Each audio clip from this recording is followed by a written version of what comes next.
Assalamualaikum warahmatullahi wabarakatuh. Perkenalkan, nama saya Fadlan Faudi Fikri, dengan NIM 194161411124 dari desain interior 5A.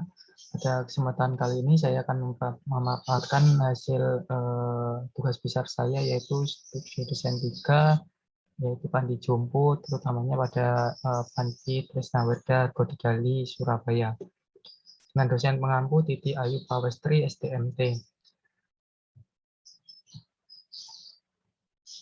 Latar belakang, di mana menurut BPS tahun 2000, di mana penduduk lansia di Indonesia mengalami peningkatan yang signifikan, di mana pada tahun 2010 saja menunjukkan jumlah 18,4 juta jiwa, dan pada tahun 2013 meningkat menjadi 20,04 juta jiwa, dan seterusnya. Seperti gambaran pada diagram pada kanan PPT, di mana yang nantinya pada tahun 2035 terdapat kurang lebih 48,2 juta jiwa untuk lansia.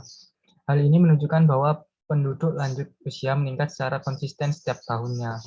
Kemudian karena masalah tersebut, karena latar belakang tersebut, timbullah sebuah masalah di mana utamanya di Panti Jompo Tresnaweda Godidali ini memiliki sarana dan prasarana yang kurang mendukung bagi lansia itu sendiri. Kemudian untuk bentuk ruangannya belum tertata dengan rapi, serta penerapan ergonomi yang kurang, tidak memperhatikan kebutuhan lansia, dan yang terakhir adalah kondisi fisik dan psikologis lansia yang masih kurang diperhatikan. Untuk profil tapaknya itu Panti Tresnaweda Godidali merupakan sebuah panti atau panti sosial khusus usia lanjut, terutamanya di Surabaya, di mana alamat letaknya di Jalan Manyar Kartika 9, nomor 22 sampai 24, Surabaya. Untuk telepon seperti di PPT dan emailnya seperti PPT juga. Untuk batas tapaknya sendiri pada bagian utara tapak terdapat lapangan basket Stesia Surabaya dan Jalan Manyar Kartika 9. Pada bagian selatan terdapat lahan kosong dan Jalan Manyar Kartika ke-7, dan pada bagian barat terdapat gedung Pasca dan Serbaguna, dan di sebelah timur terdapat lahan kosong dan permukiman warga atau rumah warga. Berikut adalah denah tampak existing dari bangunan Tresnaweda Godidali. Terdapat beberapa ruang seperti aula pertemuan, kantor pengurus, ruang tunggu, ruang makan, kamar tidur, kamar mandi, ruang perawat, dan pos penjagaan.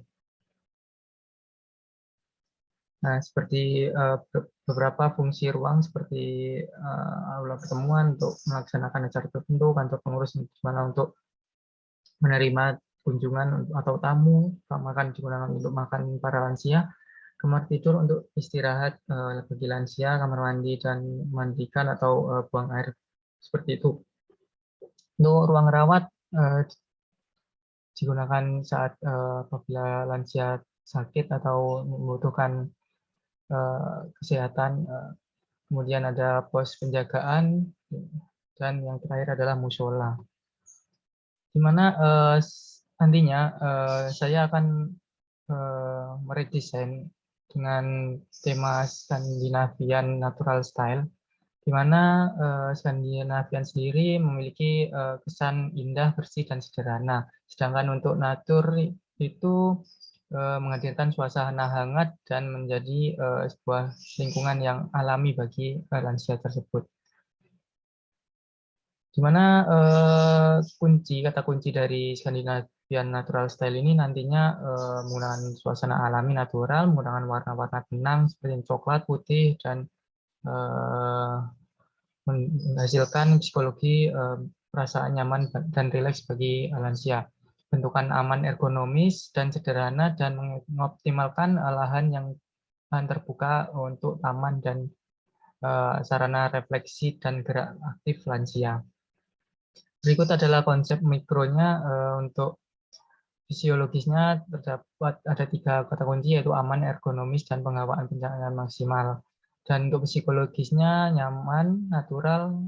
Natural itu dibagi menjadi 3 nanti, ada material alam, material netral, dan vegetasi, seperti itu.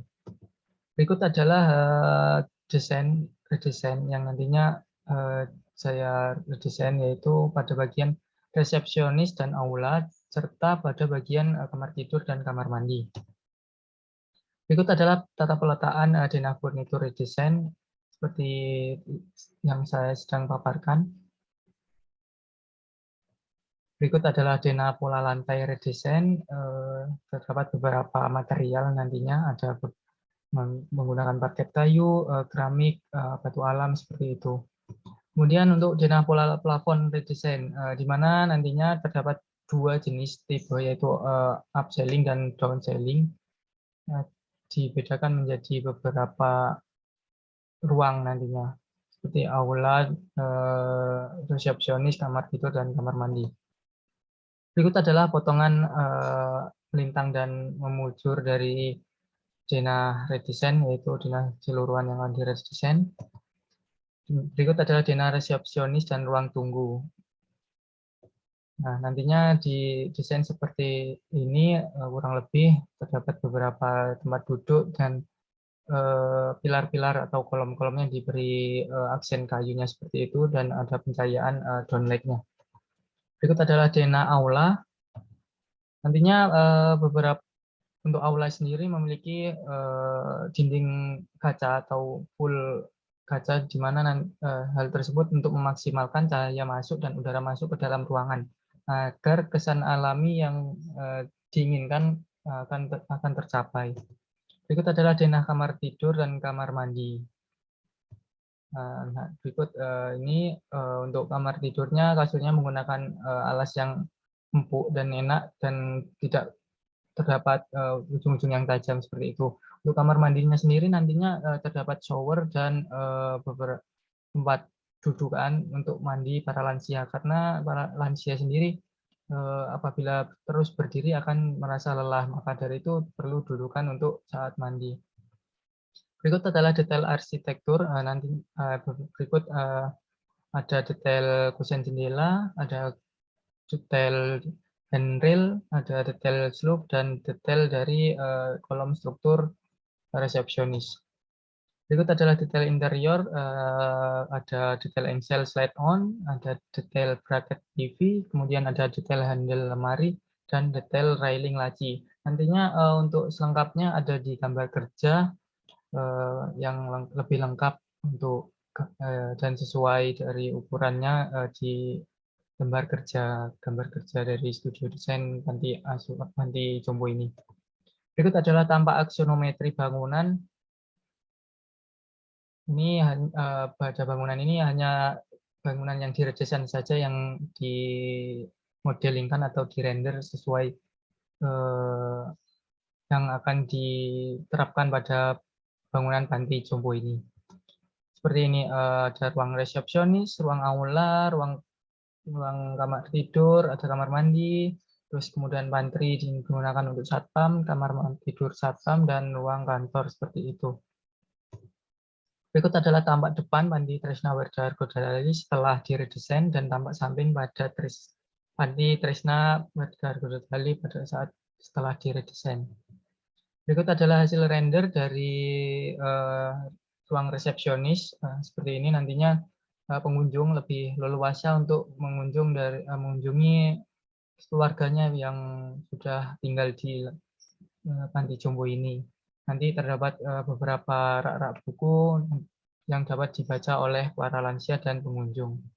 Berikut adalah hasil render dari ruang aula, mana terdapat TV, terus kemudian untuk kursi-kursinya terlihat tidak tajam, tumpul seperti itu, agar para lansia tidak terluka apabila terjatuh ataupun tersakiti saat melakukan aktivitas. Berikut adalah hasil render dari kamar tidur Panti Tresna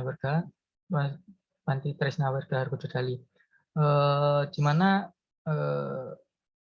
didesain ruang kamar tidur ini didesain agar memiliki sirkulasi yang baik, di mana nantinya dapat digunakan untuk para lansia yang menggunakan kursi roda utamanya, seperti itu. Sekian, terima kasih dari presentasi saya. Kurang lebihnya mohon maaf. Wabillahi taufiq wal hidayah. Wassalamualaikum warahmatullahi wabarakatuh.